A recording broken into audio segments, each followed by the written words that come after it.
안녕하세요. 그룹의 전현진입니다. 오래간만에 녹화를 하는데요.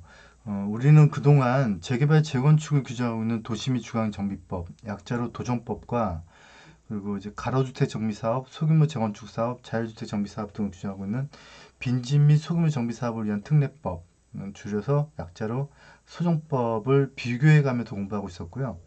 우리가 이제 공부하는 이런 내용의 흐름은 제 재개발 재건축 수업, 도정법 수업을 들으셨던 분들에 한해서 더 깊이 있게 공부를 한번 해보자라고 해서 수련법 공부를 하고 있는 거고요.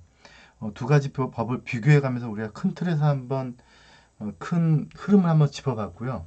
이제 서울시 조례가 나오게 되면 그러면 이제 다시 한번 더 디테일하게 진도를 나갈 수 있을 것 같은데 근데 2018년 3월 달에 서울시 조례 입법안이 나왔는데 아직까지 공포가 안 되고 있네요.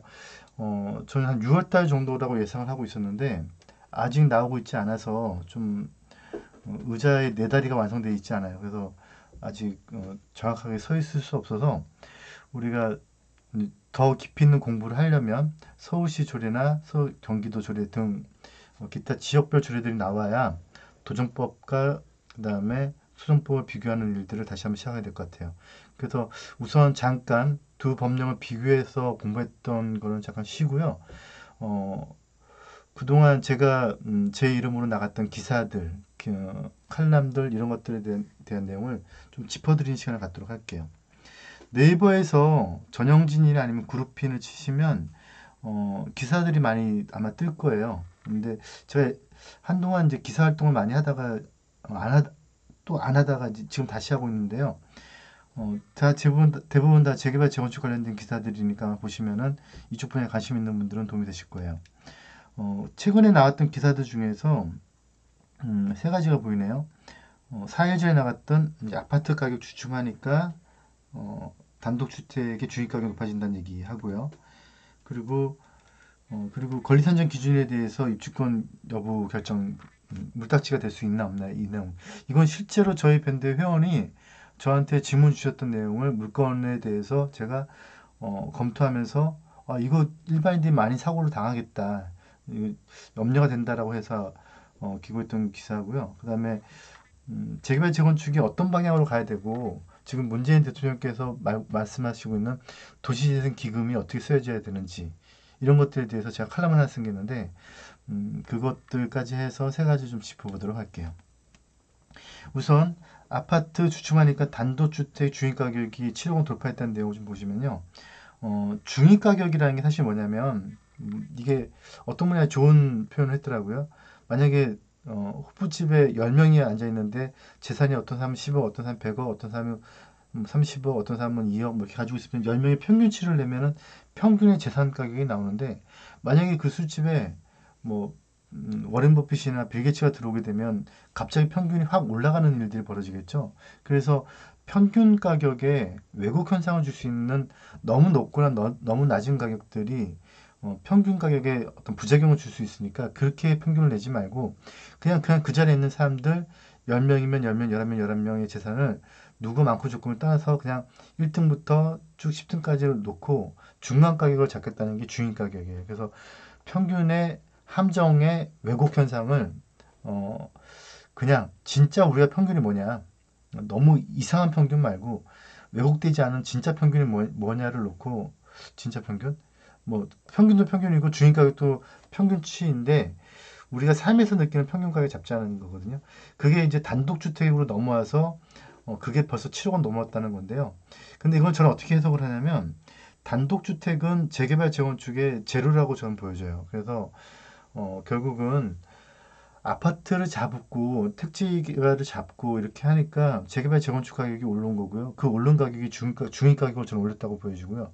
아마 이런 현상도 있을 거예요. 재개발 재건축이 안 된다고 하니까 재개발 재건축을 지금은 안 되지만 나중에 된다라는 가정하에 미리 사놓는 것들도 있을 거라고 좀 보여져요. 그래서 아마 서울에 단독주택 가격들이 올라간 게 아닌가라는 생각이 좀 들고요. 최근에 또 어떤 현상들이 보여주고 있냐면 이 사람도 재개발했어? 라고 했던 사람들이 지금 재개발 재건축 수업들을 하고 있죠. 이제 그건 뭐 부정적인 현상은 아니고요. 그만큼 전문가들 재개발 재건축이 뜰 것으로 본다는 어떤 지표가 될 수도 있겠죠.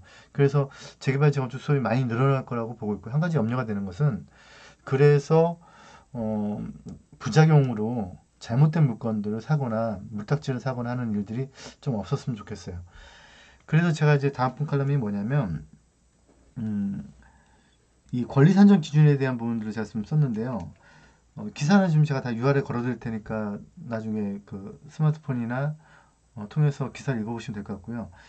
이 권리 산정 기준이 이런 거예요. 지금 재개발 구역이 해제가 됐다. 해제가 되면 신축이 되거든요. 신축이 되면 그러면 그 신축 물건이 분야적이 있냐 없냐의 그 내용인데 기본 계획이라는 게 있잖아요. 기본 계획. 기본 계획이 있고 그 기본 계획이 나중에 구역 지정으로 가거든요. 근데 신축 허가, 그러니까 행위 제한이 걸리기 시작하는 거는 구역 지정부터예요. 이때부터 행위 제한이 안 되는데, 그러니까 행위 제한이 걸려서 건축 행위가 안 되는데 이때는 건축 행위가 되거든요. 그런데 이제 우리가 도정법에서 배웠죠. 소정법에서는 아직 보이고 있지 않지만 도정법에서 배우기로 기본 계획이 지난 이후부터 서울 같은 경우는 기본 계획이 지난 이후부터의 신축은 가능하지만 그거는 이제 분양 자격, 입주권은 없어지는 걸 저희는 배운 적이 있죠. 어떤 모 재개발 지역에 갔더니 그 재개발 지역에 기본 계획이 나왔고 구역 지정까지 갔고 추진되다가 반대파들의 반대 동의에 의해서 구역 지정이 취소가 되니까 해제가 된 지역이 있는데 해제가 되니까 건축 행위 제한이 묶였던 게 풀리면서 건축 행위가 돼서 신축이 늘어났던 거죠. 그러면 이제 우리가 배운 바로는 재개발 지역에서 낡은 집보다는 새 집이 더 나중에 감정평가 높게 나올 거야. 그러니까 그런 것들 사면은 나중에 그래도 좀 내가 관리하기도 편하지 않을까? 뭐 이런 생각에서 접근했던 것 같아요. 그런데 그건 문제가 뭐냐면 기본계획 이후에 신축된 거, 기본계획이 살아 있으니까 이게 취소된 게 아니니까요. 살아 있으니까 그러면 입주권이 없어지면 물타치가 되니까 주의 깊게 보셔야 된다는 거예요. 이 내용은 제가 기사 내용에서 지분적 얘기라는 표현으로 해가지고 이 지분적 얘기는 이해관계를 많이 만들고 그래서 도정법에서는 소정법 말고요. 도정법에서는 2009년 2월 9일 날 권리 산정 기준이라는 게 신설됐다라는 거 배웠던 거 기억나시죠? 그래서 거기에서는 어떤 걸 금지하고 있냐면은 권리의 산정 기준을 잡을 때 다세대 저택을 전환하거나 다가구를요. 하나의 대지군에 속하는 것을 분리하거나 다 배웠던 내용이에요. 그리고 다세대 주택이나 기존 건축을 철거하고요. 건축 신축한다는 얘기겠죠. 그래서 수를 증가시키거나 이런 것들은 어떤 고시가 있은 날 이후에 권리 산정을 인정하지 않겠다. 이건 제가 신문 기사에 썼던 내용 그대로인데요. 근데 이게 법령에 있던 내용을 제가 그대로 따온 거거든요. 법령에는 이렇게 적혀 있죠. 법제처에 들어가 보시면 법령 있죠. 도정법의 77조. 옛날에 50조에 2였는데요. 50조에 2였는데 이번에 새롭게 법령이 전부 다 개정되면서 조항이 다 바뀌었어요. 그러다도 옛날 조항도 같이 보시는 게 좀 좋을 것 같아요. 그래서 이때 나중에 아파트를 받을 수 있는 조합원이 권리 산정할 때는 이런 것들은 어떤 날짜 이후에 안 된다. 이런 내용들을 꼭 알고 가셔야. 근데 예전 사례를 보면 이런 거는 문제가 있다라고 법령이 개정이 되면 저는 개정이 되고 나서 얼마 또는 입법 예고 나왔을 때 제가 제 주변에 수업을 들으셨던 분들이나 이런 분들한테는 이걸 주의사항을 드리는데 그런데 막상 이거 사고 터질 것 같은데 안 터지더라고요. 근데 안 터진 게 아니에요. 잠재되고 있었던 거죠. 가만히 숨어 있다가 잠재되어 있다가 어느 날 갑자기 나타나는 거죠. 그래서 2, 3년 정도 있다가 그게 불거지기 시작하더라고요. 근데 제가 염려하는 게 지금 재개발 재건축이 많이 좀 특히 재개발 쪽은 지금 어떻게 보면은 긍정적인 현상들이 많이 벌어지고 있고 부동산 투자처가 많이 한정되면서 재개발 쪽으로 몰리는 현상들이 지금 보여지고 있는데요. 이럴 때 이제 아까 말씀드렸던 많은 전문가들이 재개발 수업들을 많이 하고 계신데 문제가 뭐냐면 이런 것들에 대한 순수하게 교육이 아니고 물건을 팔아먹기 위한 교육도 있잖아요. 제가 이제 그런 것들 사실 제일 염려하는데 그런 교육이 생겨나면서 물건을 막 팔아서 이런 것들에 대한 검토 없이 팔렸을 때 부작용이 생기지 않을까라는 좀 염려가 좀 되고 있어요. 그래서 이제 그런 내용들을 제가 신문 기사에 실었으니까 신문 기사는 다시 한번 읽어보시고요. 결론부터 말씀드리면 다시 정리해서 말씀드리면 재개발 지역의 신축 물건은 반드시 입주권이 있는 게 아니다. 물딱지가 될 수도 있으니까 기준을 잘 따져보셔야 된다라는 부분을 다시 한번 짚어드린 거고요. 그다음에 이 칼럼은 제가 이제 재개발 쪽에 95년도부터 지금까지 몸담으면서 재개발 조합장도 한번 만들어 들어보기도 하고, 그다음에 저도 조합에서 일을 해보기도 하고, 재개발 재건축 관련된 요타운 신문도 만들어 보고, 많은 일들을 했던 이유가 사실 제가 재개발 지역에서 태어나고 자라면서 재개발을 몸으로 느꼈던 사람이거든요. 그러면서 이게 문제가 뭘까를, 그리고 조합의 일을 보면서 아, 이게 이런 문제가 있구나라는 걸 제가 실제로 느꼈던 부분들을 가만히 보니까 이런 것들이 좀 풀렸으면 좋겠다라는 게 몇 가지가 있었어요. 근데 사실 그 중에서 제일 큰 게 주민들의 어떤 그 힘, 원주민들의 힘이 어디서 나오냐를 보면 이 원주민들은 사실 원래가 그러니까 그 동네에 살고 있었던 토지 소유자들을 말하는 거예요. 조합원들 말하는 건데요. 이 사람들은 토지 자본을 댄 어떻게 보면은 물주거든요. 사업의 시작 원점인데, 그런데 사업을 시작할 때 그 초기 사업 자금이 없어요. 초기 사업 자금이 없다 보니까 이 초기 사업 자금을 융통할 수 있는 방법이 누군가가 내야 되는데, 아니면 누군가 다 같이 걷던가, 그런 게 구조상으로 안 되는 거죠.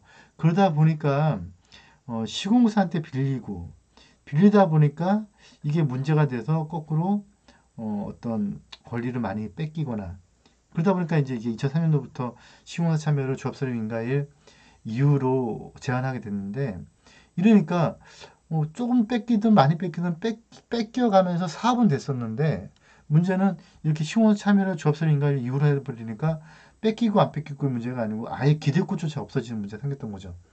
그런데 이번에 문재인 대통령께서 이거를 이제 도시재생기금이라고 해서, 그 물론 이제 자율주택 정비 사업이나 다른 사업에 좀 많이 들어가 있지만, 가로정비 사업이나 소규모 재건축 사업에도 이렇게 소규모 재건축 사업은 아니죠. 가로정비 사업에도 지원금을 이렇게 주겠다라는 내용들이 저번 설명에서 봤죠. 그런 것들이 생겨난다고 해서 좀 긍정적인 현상 같아요.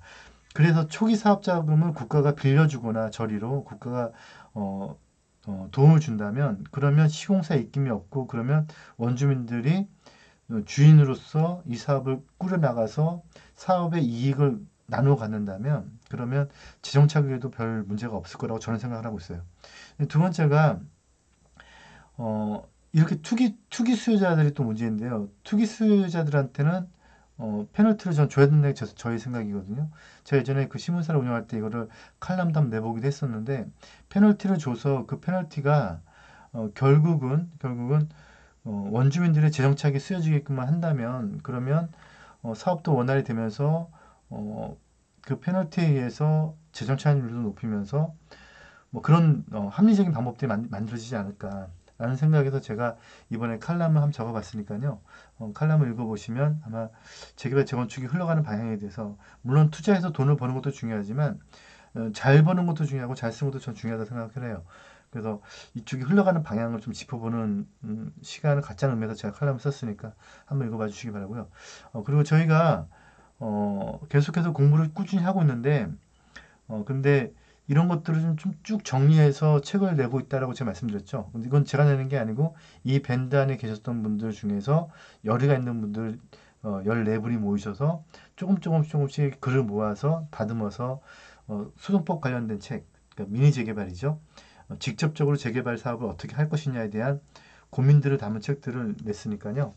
나중에 기회 되시면 보시면 미니 재개발 관련된 책이에요. 저희 그룹핀 출판사에서 나오게 되고요. 보시면 많은 도움이 될 것 같아요. 예, 수고하셨습니다. 감사합니다.